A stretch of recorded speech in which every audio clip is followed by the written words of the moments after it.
हमारे इस चैनल मैथिली गंगा को लाल बटन दबाकर सब्सक्राइब करें व घंटी के निशान का बटन दबाएं ताकि सभी नए वीडियो आप तक तुरंत पहुंचे बिल्कुल मुफ्त।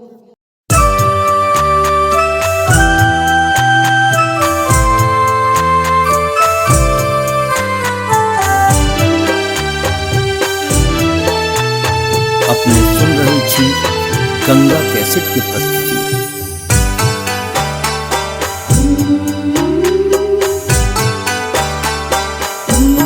आर जखना ही डोली लो ए लइका हरिया, ए लइका हरिया लागल लाल ओहार, लागल लाल ओहार।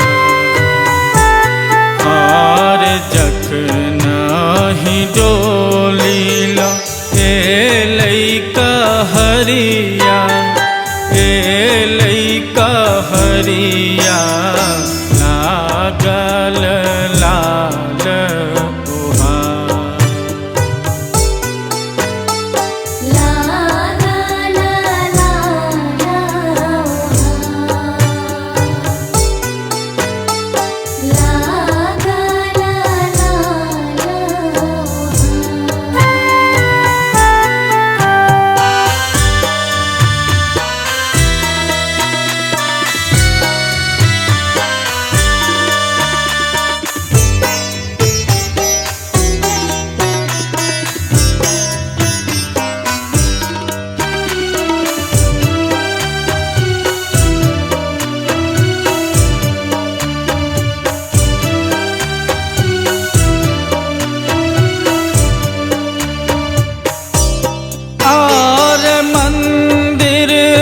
जखने बाहर भेली जननी, बाहर भेली जननी सब देल रोद ना पसंद,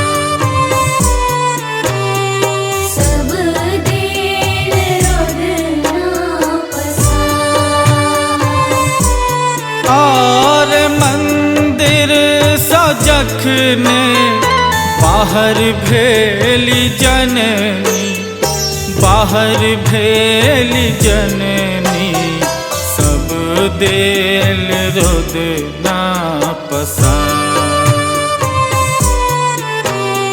सब देल रोद ना पसंद। और सखी सब काने मिथिला नगर में, मिथिला नगर में सुनसान लागे दरबार, सुनसान लागे दरबार, सुनसान लागे दरबार।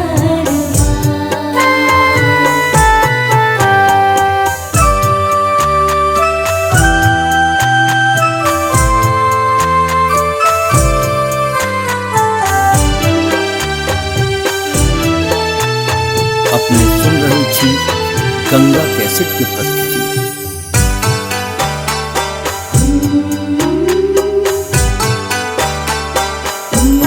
और जो हम जानी तीज माँ छोइर जेती, माँ छोइर जेती तेजता हुई संसार,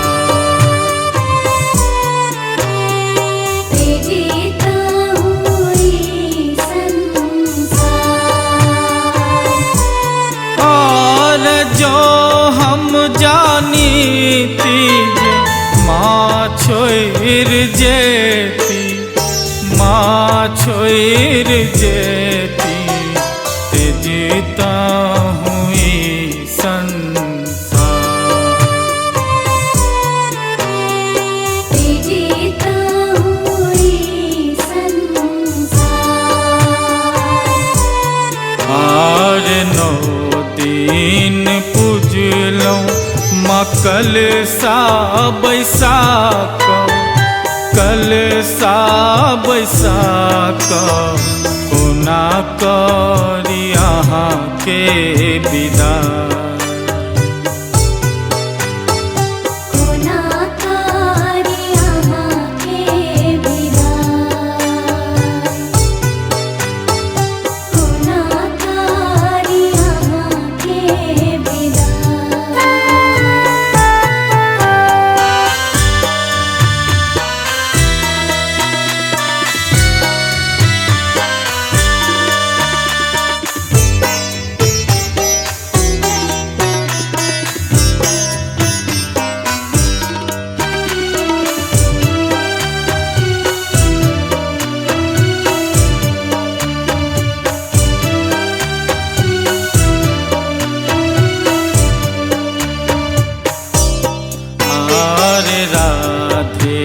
बुझल बेटी होई छै पराया, होई छै पराया जगत के यह व्यवहार।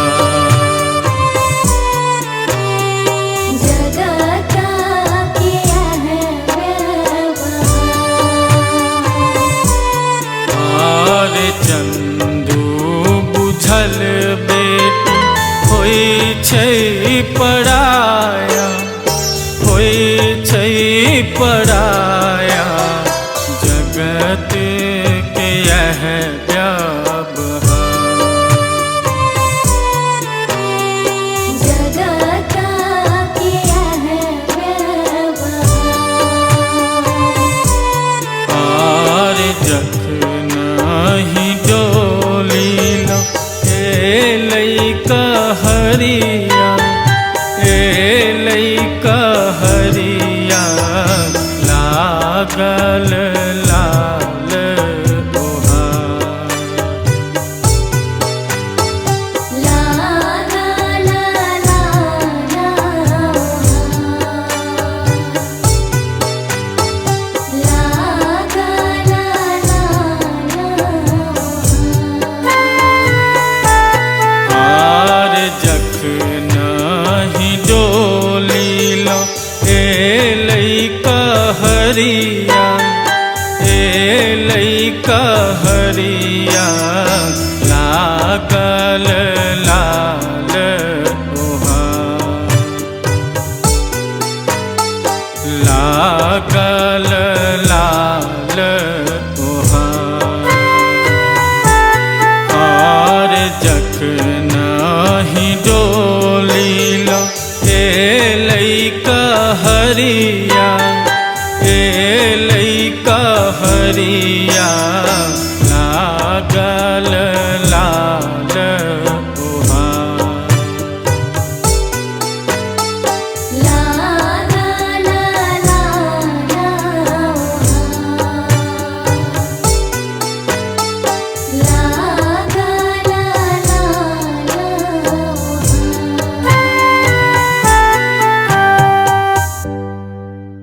हमारे इस चैनल मैथिली गंगा को लाल बटन दबाकर सब्सक्राइब करें व घंटी के निशान का बटन दबाएं ताकि सभी नए वीडियो आप तक तुरंत पहुंचे बिल्कुल मुफ्त।